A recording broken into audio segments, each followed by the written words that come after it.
थकित को शांति का वचन भाई भगत सिंह के द्वारा दिसंबर 10। तू अपने परमेश्वर यहोवा के लिए एक पवित्र समाज है और यहोवा ने तुझको पृथ्वी भर के समस्त देशों के लोगों में से अपनी निज संपत्ति होने के लिए चुन लिया है। व्यवस्था विवरण 14 अध्याय 2 पद। परमेश्वर की परिपूर्णता अंततः उसके कलीसिया के द्वारा प्रकट होनी है।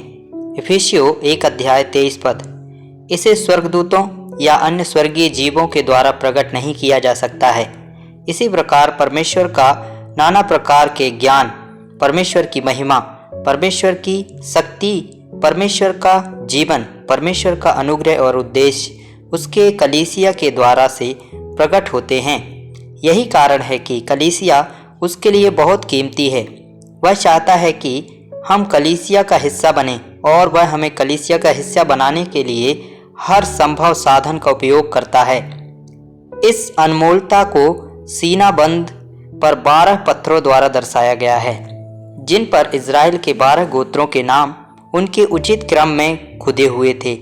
जब भी वे मिस्र से कनान की यात्रा पर आगे चलते थे तो उन्हें इसी क्रम का पालन करना पड़ता था।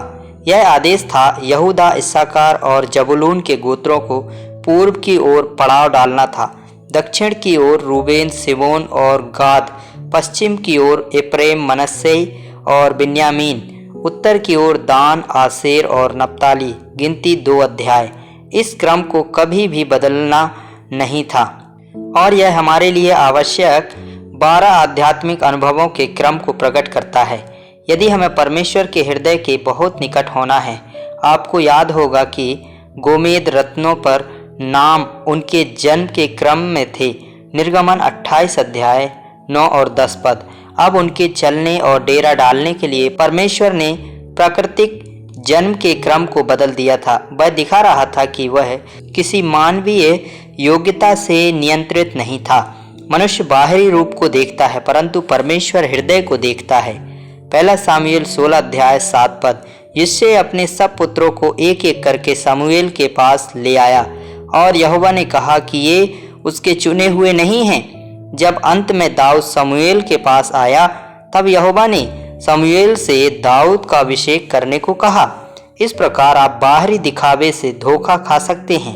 आप अपनी बातों से, अपने चेहरे और रूप रंग से भी दूसरों को धोखा दे सकते हैं। अन्य लोग आपकी प्रशंसा कर सकते हैं और यह कह सकते हैं, कितना अच्छा मसीही व्यक्ति है, कितना दयालु व्यक्ति है, वह कितना समर्पित है।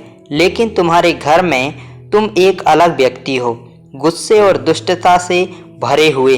परमेश्वर कह रहा था कि हमें उसके ईश्वरीय आदेश के अधीन होना चाहिए और बहुमूल्य बनने के लिए उसकी स्वर्गीय योजना में आना चाहिए।